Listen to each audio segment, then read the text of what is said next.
મિત્રો, દરેક વ્યક્તિ હંમેશા એવું જ વિચારતી હોય છે કે તેમના પરિવારમાં સુખ શાંતિ રહે, પરિવારના બધા જ સભ્યો હળીમળીને આનંદથી રહેવા જોઈએ. પણ ખરેખર શું આવું જોવા મળે છે? મિત્રો, આજે જે કહાની સાંભળવાના છીએ એ દરેક ઘરની કહાની છે. આજની કહાની એક વૃદ્ધ મા બાપની દર્દભરી કહાની છે. આજે દરેકના જીવનમાં ઘરમાં કંઈક ને કંઈક પ્રોબ્લેમ તો ચાલતા જ હોય છે. આજની કહાની અંત સુધી ધ્યાનથી સાંભળજો. તમને જરૂર પોતાની સમસ્યાનું સમાધાન મળી જશે અને જીવનમાંથી દુઃખ દૂર કરી સુખ થવાની ચાવી પણ મળી જશે. તો સૌ પ્રથમ અમારી ચેનલને સબસ્ક્રાઈબ જરૂરથી કરી લેજો. તો ચાલો કહાની શરૂ કરીએ. પ્રશાંત આજે ખૂબ જ ખુશ હતો. 3 વર્ષ જૂની ઓલ્ટો ગાડી વેચીને આજે 10 લાખની નવી ગાડી ખરીદી હતી. છેલ્લા 10 વર્ષમાં એણે ખૂબ જ પ્રગતિ કરી હતી. મલ્ટીનેશનલ કંપનીમાં એ ખૂબ જ સારી પોસ્ટ પર હતો. હજુ 1 મહિના પહેલાં જ એને પ્રમોશન મળ્યું હતું અને મહિને 1.5 લાખના પગાર ઉપર પહોંચી ગયો હતો.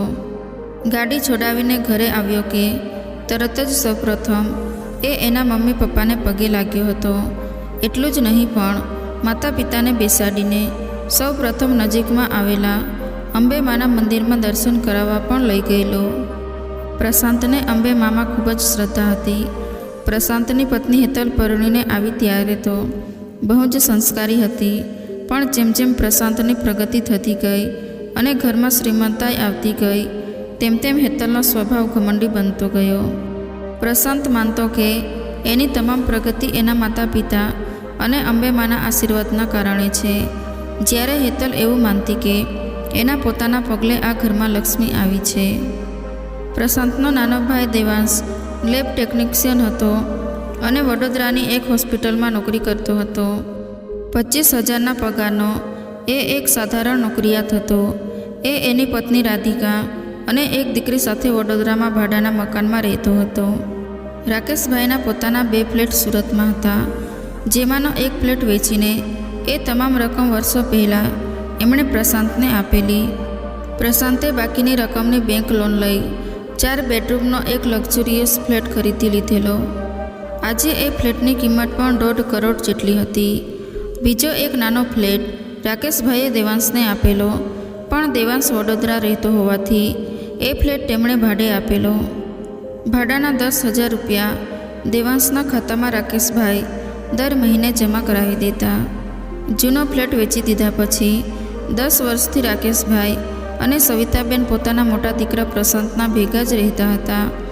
રાકેશભાઈની ઉંમર પણ હવે તો 75 વર્ષની થઈ ગઈ હતી. જ્યારે સવિતાબેનને 70 વર્ષ થવા આવ્યા હતા. સવિતાબેનને ડીચણની તકલીફ હતી. એ માંડ ચાલી શકતા હતા અને સીડી તો બિલકુલ ચડી શકતા નહોતા.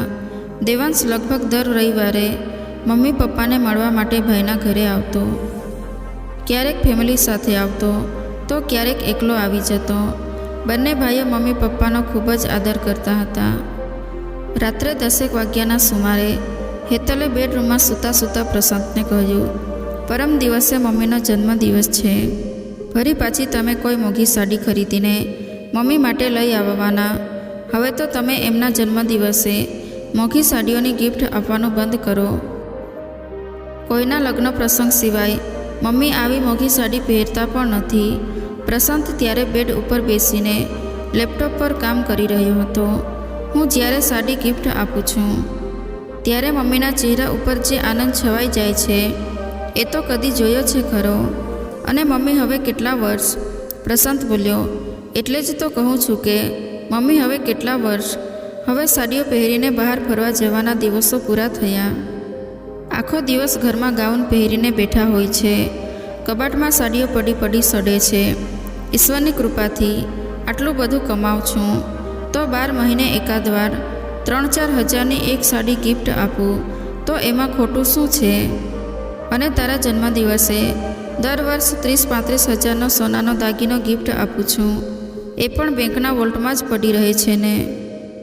મને ખબર જ હતી કે તમે ગિફ્ટ આપીને એક દિવસ મને સંભળાવવાના જ છો. હેતલ મોં ચઢાવીને બોલી. સંભળાવવાની વાત જ નથી. મમ્મીએ કેટલી ગરીબીમાં યુવાની વિતાવી છે એ તને ખબર નથી, મને ખબર છે. એમની ઢળતી જિંદગીમાં ખુશીઓ આપવાનો આ એક મોકો છે. મમ્મીને વર્ષોથી સાડીઓનો કેટલો શોખ છે એ હું જ જાણું છું. પ્રશાંત ભાવુક થઈ ગયો. પહેલાંના જમાનામાં સાડીઓ લઈને પોળોમાં ફેરિયાઓ ફરતા રહેતા. જ્યારે પણ ફેરિયો આવે ત્યારે મમ્મી એને ઘરે બેસાડીને બધી સાડીઓ હાથમાં લઈને જુએ, પણ પાસે પૈસા નહીં એટલે સસ્તામાં સસ્તી સાડી એ ખરીદે. અમે તો ત્યારે ખૂબ જ નાના હતા. હેતલ કંઈ બોલી નહીં. એને ખબર જ હતી કે પ્રશાંત પોતાની વાત માનવાના જ નથી. એ પડખું ફરીને સૂઈ ગઈ. મમ્મીનો જન્મદિવસ ઉજવાઈ ગયો. બોટલ ગ્રીન કલરની એક સરસ સાડી પ્રશાંત લઈ આવેલો. સાડી બધાને પસંદ આવી. દેવાંશ પોતાની પત્ની અને દીકરી સાથે ખાસ આવેલો. શિયાળો નજીક હતો એટલે દેવાંશે એક સરસ કાશ્મીરી શાલ મમ્મીને આપી.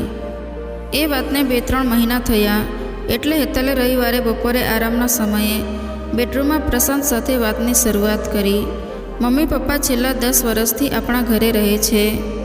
મેં તમને કેટલી વાર કહ્યું છે કે દેવાંશભાઈને પણ મમ્મી પપ્પાની સેવા કરવાનો લાભ આપો, પણ તમે મારી વાત ગણકારતા જ નથી. એક કામ કરો, આવતા રવિવારે મમ્મી પપ્પાને 6-12 મહિના માટે વડોદરા મૂકી આવો. એમને પણ હવા ફેર થશે. 10-10 વર્ષથી એ પણ એકના એક ઘરે કંટાળી ગયા હશે. એ બોલતા ન હોય પણ એમને પણ નાના દીકરાના ઘરે રહેવાનું મન તો થતું જ હોય ને.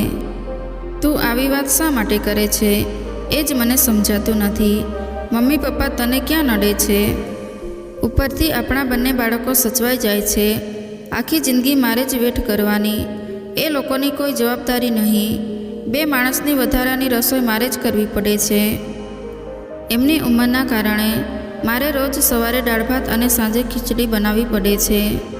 હોટલમાં જમવા જવાનું હોય તો પણ મારે એ 2 માણસનું ઘરે બનાવવું જ પડે. અને 2 માણસના વધારાના કપડાં પણ રોજ મારે જ ધોવાના. મેં તને કેટલી વાર કહ્યું છે કે આપણે રસોઈ કરવા માટે એક બાઈ રાખી લઈએ, પણ તું માનતી જ નથી. ઘરમાં વોશિંગ મશીન છે. કપડાં ધોવામાં તકલીફ પડતી હોય તો એના માટે કોઈ કામવાળી રાખી લઈએ. જે બેન કચરા પોતા કરવા આવે છે એમને આપણે વધારાના પૈસા આપીએ તો એ પણ ધોઈ નાખશે. પૈસા હું જોઈએ એટલા ખર્ચવા તૈયાર છું, પણ તું કોઈ વાતે તૈયાર નથી. પ્રશાંત સહેજ અકળાઈને બોલ્યો. અને મમ્મી પપ્પાને વડોદરા કેવી રીતે લઈ જાઉં? દેવાંશનો ફ્લેટ 3જા માળે છે. મમ્મી 2 પગથિયાં પણ ચડી શકતા નથી. પપ્પા પણ આ ઉંમરે રોજ 3 માળ કઈ રીતે ચડે? અને દેવાંશનો ફ્લેટ માત્ર 1 રૂમ રસોડાનો છે. એમાં મમ્મી પપ્પાનો સમાવેશ કઈ રીતે થાય? તું કંઈક તો વિચાર. દેવાંશભાઈનો પગાર 25,000 છે. 10,000 મકાનના ભાડાના આવે છે. 35,000 રૂપિયાની આવકમાં લિફ્ટવાળું બીજું મોટું મકાન ભાડે તો લઈ શકાય ને. જરૂર પડે તો તમે 2-5 હજાર રૂપિયાની મદદ કરજો. એ બંને જણા ત્યાં લહેર કરે અને આખી જિંદગી મારે જ સાસુ સસરાની જવાબદારી લેવાની. આજે હેતલ લડાયક મૂડમાં હતી. મારે હવે થોડા દિવસ મારી રીતે રહેવું છે. 24 કલાક મમ્મી પપ્પા મારે સામેને સામે હોય એવી કેદ મારે નથી જોઈતી હવે. મને પણ 42 થયા. ક્યાં સુધી મારે એકલીએ વેતરું કરવાનું? પ્રશાંતને લાગ્યું કે હવે હેતલ જીદ ઉપર ચડી છે. કોઈ પણ દલીલથી એના મનનું સમાધાન નહીં થાય. એને પોતાને ગુસ્સો પણ ઘણો આવ્યો, પણ એ ચૂપ રહ્યો. ઠીક છે, આ બાબતમાં હું હવે વિચારીશ. 1 મહિનામાં કંઈક ગોઠવણ કરું છું, કહીને પ્રશાંત ઊભો થઈ ગયો. બહુ વિચાર્યા બાદ પ્રશાંતે 2 દિવસ પછી ઓફિસમાંથી દેવાંશને ફોન કર્યો. દેવાંશ, થોડા દિવસ માટે મમ્મી પપ્પાને તારા ઘરે મૂકી જવાનું હું વિચારું છું. તું જરા લિફ્ટની સગવડવાળો 2 બેડરૂમનો ફ્લેટ શોધી કાઢને. કોઈ દલાલનો કોન્ટેક્ટ કરીશ તો એ પણ ફ્લેટ બતાવશે. પૈસાની તું જરા પણ ચિંતા ના કરીશ. હું આજે તારા ખાતામાં 1 લાખ ટ્રાન્સફર કરી દઉં છું. બસ મમ્મી પપ્પાને કોઈ તકલીફ ન પડે તે જોજે. તું તો હેતલનો સ્વભાવ જાણે જ છે. પૈસાની જરૂર નથી ભાઈ, હું ગમે તેમ કરીને સેટિંગ કરી દઈશ. ફ્લેટનું ફાઇનલ કરી દઉં એટલે હું તમને જણાવીશ. 1 મહિનો પકડીને ચાલજો. તારી પરિસ્થિતિ હું જાણું છું દેવાંશ. 1 લાખ તને આજે મળી જશે. તારે કોઈ પણ જાતનું ટેન્શન કરવાની જરૂર નથી, કહીને પ્રશાંતે ફોન કટ કર્યો. દેવાંશ પણ ભાભીના અભિમાની સ્વભાવને જાણતો હતો. ભાભી જ્યારે ને ત્યારે પોતાની મોટાઈની જ વાતો કરતા. પ્રશાંતનો ઈશારો દેવાંશ સમજી શક્યો હતો.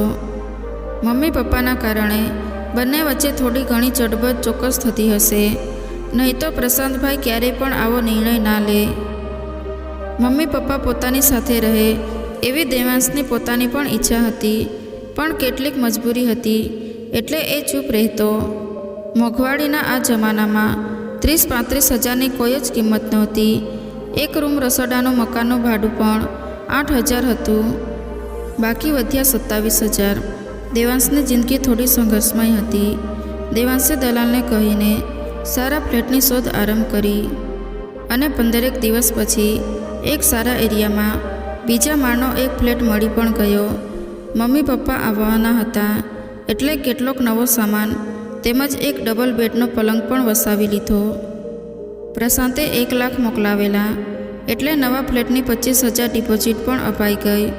ફ્લેટનું બરાબર ગોઠવાઈ ગયા પછી દેવાંશે પ્રશાંતને જાણ કરી. એક સારા એરિયામાં બીજા માળનો એક ફ્લેટ રાખી લીધો છે ભાઈ, લિફ્ટની સગવડ પણ છે. એડ્રેસ તમને મેસેજ કરી દઉં છું. તમને જ્યારે પણ સમય મળે મમ્મી પપ્પાને મારા ઘરે મૂકી જજો. અત્યાર સુધી તમે એમની ઘણી સેવા કરી છે ભાઈ. હવે બાકીની જિંદગી મમ્મી પપ્પા ભલે અમારી સાથે જ રહેતા. રાધિકા પણ બહુ જ ખુશ છે આ નિર્ણયથી, પરંતુ પ્રશાંત માટે નિર્ણય લેવો બહુ જ અઘરો હતો.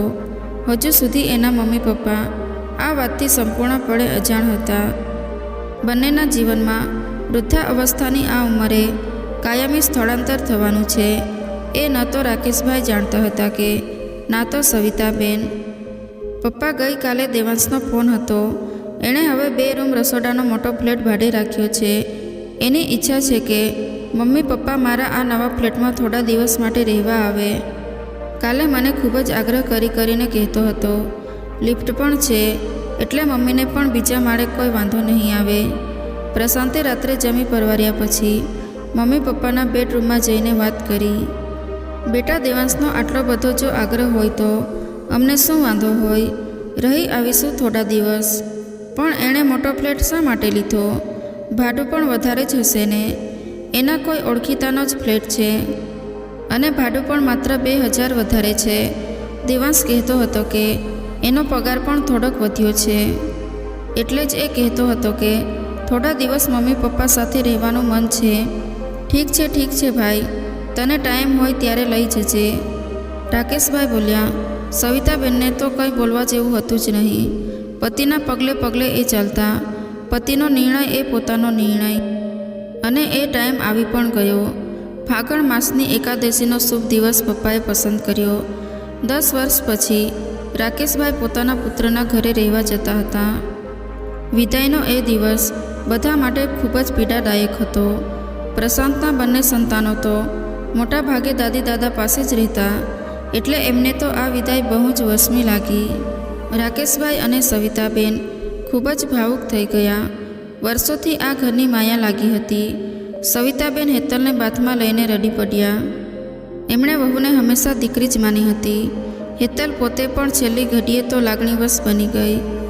આ ઘરમાં આવીને હેતલને જે પણ માન મોભો અને સંપત્તિ મળ્યા હતા એનો યશ એની સાસુને જ જતો હતો. હેતલ સવિતાબેનની ખાસ બહેનપણી અમૃતાબેનની દીકરી હતી.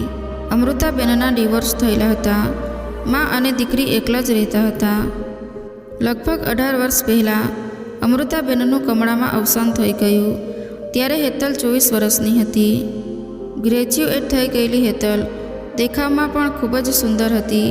મા વગરની દીકરીનો હાથ પકડવાનું સવિતાબેને નક્કી કર્યું અને 1 વર્ષ પછી પ્રશાંત સાથે હેતલના લગ્ન કરાવ્યા. આજે એ જ સવિતાબેનને એ ઘરમાંથી બહાર કાઢી રહી હતી. ઈશ્વરે એને ઘણું આપ્યું હતું પણ એને હવે સ્વતંત્રતા જોઈતી હતી. પોતાની રીતે જિંદગી જીવવી હતી. બસ હવે કોઈ બંધન નહીં. અને હેતલને બંધનમાંથી મુક્ત કરીને પ્રશાંતની ગાડી 3 વાગે વડોદરા જવા ઉપડી ગઈ. હેતલ હવે આઝાદ હતી. લગભગ 1.5 કલાકમાં પ્રશાંતની ગાડી દેવાંશના ઘરે પહોંચી ગઈ. દેવાંશ અને રાધિકાએ ખૂબ જ ભાવથી મમ્મી પપ્પાનું સ્વાગત કર્યું. દેવાંશનો ફ્લેટ જોઈને પ્રશાંત ખુશ થયો. મમ્મી પપ્પાને અહીંયા કોઈ તકલીફ નહીં પડે એવી એને ખાતરી થઈ ગઈ. રાકેશભાઈ અને સવિતાબેન પણ ખૂબ જ ખુશ થયા. 1 કલાક જેવું રોકાઈને મમ્મી પપ્પાના ચરણ સ્પર્શ કરીને પ્રશાંત નીચે ઉતરી ગયો. વિદાય લેતા એની આંખો ભીની થઈ ગઈ. ખબર નથી પડતી આટલા વર્ષે હેતલે કેમ આવી જીદ પકડી. જે પણ થયું એનું મને બહુ જ દુઃખ છે. મમ્મી પપ્પા તારા ઘરે ખૂબ જ સુખી જ રહેશે. નીચે આવીને ગાડીમાં બેસતા પહેલાં પ્રશાંત બોલ્યો અને જતાં જતાં દેવાંશના હાથમાં 50,000નું કવર આપ્યું. પ્રશાંત ઘરે આવી ગયો, પણ આજે ઘર ખૂબ જ સૂનું સૂનું લાગ્યું. હેતલ પ્રત્યે મન ખાટું થઈ ગયું હતું. રાત્રે ઘરે આવીને કોઈની પણ સાથે વાત કરી નહીં. ચૂપચાપ જમીને સૂઈ ગયો. સમય પસાર થઈ ગયો. 2 મહિના પછી રાકેશભાઈને હાર્ટ એટેક આવ્યો. હોસ્પિટલમાં દાખલ કર્યા પણ તેઓ બચી શક્યા નહીં અને એમણે દેહ છોડી દીધો. પ્રશાંત માટે પિતાની વિદાય ખૂબ જ વસમી લાગી. દેવાંશના ઘરે આવ્યા પછી 2 જ મહિનામાં એ દેવલોક પામ્યા. ધીરે ધીરે પ્રશાંતની જોબ ઉપર પણ પ્રોબ્લેમ થવા લાગી. પ્રશાંત જે કંપનીમાં જોબ કરતો હતો તે કંપની પોતે નાણાકીય સંકટમાં આવી ગઈ, એટલે કેટલાક કર્મચારીઓને છૂટા કરી દીધા. પ્રશાંતનું કામ સારું હતું એટલે એને છૂટો ના કર્યો, પણ એની ટ્રાન્સફર બેંગ્લોર કરી. બેંગ્લોર સુધી જવાની પ્રશાંતની કોઈ જ તૈયારી ન હતી, એટલે એણે છેવટે રાજીનામું આપી દેવું પડ્યું. 1.5 લાખના પગારની આવક અચાનક જ બંધ થઈ ગઈ. પ્રશાંત બીજી જોબ માટે એપ્લાય કરતો રહ્યો, પણ 40,000થી વધારે પગાર કોઈ કંપની આપવા તૈયાર નહોતી. 1.5 લાખના પગારમાંથી સીધા 40,000 ઉપર ડાઉન થવાનું પ્રશાંતને યોગ્ય નહોતું લાગતું. એણે રાહ જોવાનું નક્કી કર્યું અને એમાં બીજા 6 મહિના નીકળી ગયા. પ્રશાંતની આવક બિલકુલ બંધ થઈ ગઈ. જે પણ બચત હતી તે પણ વપરાવા લાગી. હેતલના અને બાળકોના સારા ભાવિ માટે લાગણીઓમાં આવીને પોતાનો 1 કરોડનો જે વીમો ઉતારાવ્યો હતો એનું મોટું પ્રીમિયમ પણ હવે તો ભારે પડવા લાગ્યું. પ્રશાંતને હવે તો બાકી ખાતરી થઈ ગઈ કે મમ્મી પપ્પાને આ ઘરમાંથી દૂર કર્યા એનો જ મોટો અભિશાપ એને લાગ્યો. જોકે સીધી રીતે તો એ પોતે જવાબદાર હતો જ નહીં, તો પણ હેતલની વાતમાં આવીને એણે જે આ પગલું ભર્યું એ એને ડંખી રહ્યું હતું. પોતાનો સાથ છોડીને પપ્પા 2 મહિના પણ જીવી શક્યા નહીં. હેતલે આબાદ ઘરને બરબાદ કરી દીધું. કોણ જાણે કેમ પણ મમ્મી પપ્પાના વડોદરા આવ્યા પછી દેવાંશને ઘણો ફાયદો થયો. એ હોસ્પિટલમાં જોબ કરતો હતો, તેને પ્રમોશન મળ્યું અને પગાર 25,000માંથી 35,000 જેટલો થઈ ગયો. દેવાંશ અને રાધિકા મમ્મીની ખૂબ જ સેવા કરતા હતા. પ્રશાંતનો સ્વભાવ હવે ચીડિયો થઈ ગયો હતો. એક પ્રકારનો ડિપ્રેશનમાં એ સરી ગયો હતો. હેતલને પોતાને પણ સમજાઈ ગયું હતું કે પોતાની સ્વતંત્રતા મેળવવાની ઝંખના કુટુંબની શાંતિને ભરકી ગઈ હતી. મમ્મી પપ્પા જ્યારે અહીં હતા ત્યારે કેટલા બધા સુખના દિવસો હતા. એમના પગલે લક્ષ્મી પણ વિદાય થઈ ગઈ. એક દિવસ હેતલે જમતા જમતા વાત કાઢી, તમે હવે બાને પાછા લઈ આવો. એમના પગલે કદાચ તમને ફરી સારી નોકરી મળે. હું સ્વીકારું છું કે મારાથી બહુ મોટી ભૂલ થઈ ગઈ છે અને એનું મને બહુ દુઃખ પણ છે, પણ આપણે આ ભૂલ સુધારી ન શકીએ. મમ્મી હવે કદાચ પાછા નહીં આવે. એ ત્યાં વધારે સુખી છે અને હવે લાવીને પણ શું, આંધી તો આવી ગઈ. હવે તો મારી કોઈ ઇન્કમ જ નથી અને ગાડી પણ વેચવાના દિવસો આવી ગયા. એના હપ્તા પણ ભરી શકું એમ નથી. એક સુંદર સપનું તૂટી ગયું. તમે આટલા બધા નિરાશ ના થાવો. તમને સારી જોબ મળી જશે. દરેકના જીવનમાં ચડતી પડતી તો આવતી જ હોય છે. તમે વડોદરા જઈને મમ્મીને લાવવાની કોશિશ તો કરો. હેતલની વાત માનીને એક દિવસ પ્રશાંત દેવાંશના ઘરે પહોંચી ગયો. સવારના 10 વાગ્યા હતા. દેવાંશ પણ ઘરે જ હતો. આવો આવો ભાઈ. આવતા પહેલાં ફોન પણ ના કર્યો આજે તો. ઘરે બધા મજામાં તો છે ને? રાધિકા બોલી. હા ભાઈ, તમે તો આજે સરપ્રાઈઝ આપ્યું. દેવાંશે પણ રાધિકાની વાતને ટેકો આપ્યો. બસ મમ્મીની બહુ જ યાદ આવી એટલે થયું કે થોડા દિવસ માટે મમ્મીને સુરત લઈ જાઉં. ચોક્કસ તમારો પણ એટલો જ હક છે. મમ્મી બેડરૂમમાં જ છે, દેવાંશે કહ્યું અને બંને જણા મમ્મી પાસે બેડરૂમમાં ગયા. કેમ છો મમ્મી? મમ્મીનો હાથ હાથમાં લઈને પ્રશાંત મમ્મીની પાસે બેડ ઉપર જ બેસી ગયો. તું ક્યારે આવ્યો ભાઈ? પ્રશાંતને અચાનક જોઈને મમ્મી હરખાઈ ઉઠ્યા. બસ આવીને સીધો તમારા રૂમમાં જ આવ્યો છું. તમને આજે સુરત લઈ જવા છે. હેતલ અને બાળકો પણ તમને ખૂબ જ યાદ કરે છે. બસ આ રીતે અવારનવાર માની ખબર કાઢતો રહેજે બેટા. પણ મારે હવે આ ઉંમરે દોડાદોડી નથી કરવી. બાળકોને જ્યારે પણ દાદીને મળવાનું મન થાય તું એમને અહીં લઈ આવજે. ઉપરવાળાનું તેડું આવે ત્યાં સુધી મારે હવે દેવાંશની સાથે જ રહેવાનું મન છે. બેટા તું મનમાં જરા પણ ખોટું લગાડતો નહીં. તમે લોકોએ ખરેખર આટલા વર્ષો સુધી અમને ખૂબ સાચવ્યા છે. તે તો પાણી માંગું ત્યાં દૂધ આપ્યું છે બેટા. પણ દરેકનો એક સમય હોય છે. તારા પપ્પા તો અંબે માના પ્રખર ઉપાસક હતા. એમને તો ઘણી બધી બાબતોની અગમચેતી થઈ જતી. તે અમને દેવાંશની પાસે વડોદરા જવાની વાત કરી એના અઠવાડિયા પહેલાં જ તારા પપ્પાએ મને કહેલું કે આપણો આ ઘરનો ઋણાનો બંધ હવે પૂરો થઈ ગયો છે. ત્યારે હું કંઈ સમજી નહોતી, પણ અઠવાડિયામાં જ તે અમને વડોદરા લઈ જવાની વાત કાઢી. મોટું દિલ રાખીને મા બાપ વગરની હેતલને આપણા ઘરમાં હું જ લાવી હતી. પણ સમય જતાં હેતલનું દિલ જ સાંકડું થઈ ગયું. ઘણી બધી વાતો છે બેટા, પણ મારે તને કંઈ કહેવું નથી. દરેકના ઘરમાં આવું ચાલ્યા જ કરતું હોય છે. તારા જીવનમાં વાવાઝોડું આવવાનું છે એની પણ તારા પપ્પાને મને વડોદરા આવ્યા પછી વાત કરેલી. પણ તું ફરી પાછો બેઠો થઈ જઈશ એમ પણ કહેલું. મારા તને આશીર્વાદ છે બેટા. જરા પણ ચિંતા કરીશ નહીં. માતાજી પર વિશ્વાસ રાખજે. સૌ સારાવાના થશે કહીને સવિતાબેને પ્રશાંતના માથા ઉપર વાલથી હાથ ફેરવ્યો. માતાના શબ્દો પ્રશાંતના હૃદયને હચમચાવી ગયા. એ માના ખોળામાં માથું મૂકીને નાના બાળકની જેમ રડી પડ્યો. મમ્મી એના બઢા ઉપર મમતાનો હાથ ફેરવતા રહ્યા. મિત્રો, આજની આ સ્ટોરી જો તમને સારી લાગી હોય તો વિડીયોને લાઈક કરી ચેનલને સબસ્ક્રાઈબ જરૂરથી કરી દેજો અને કમેન્ટ કરીને જરૂરથી જણાવજો કે તમે કેવા પ્રકારની સ્ટોરી સાંભળવા માંગશો. તો ફરી મળીશું એક નવા વિડીયો સાથે.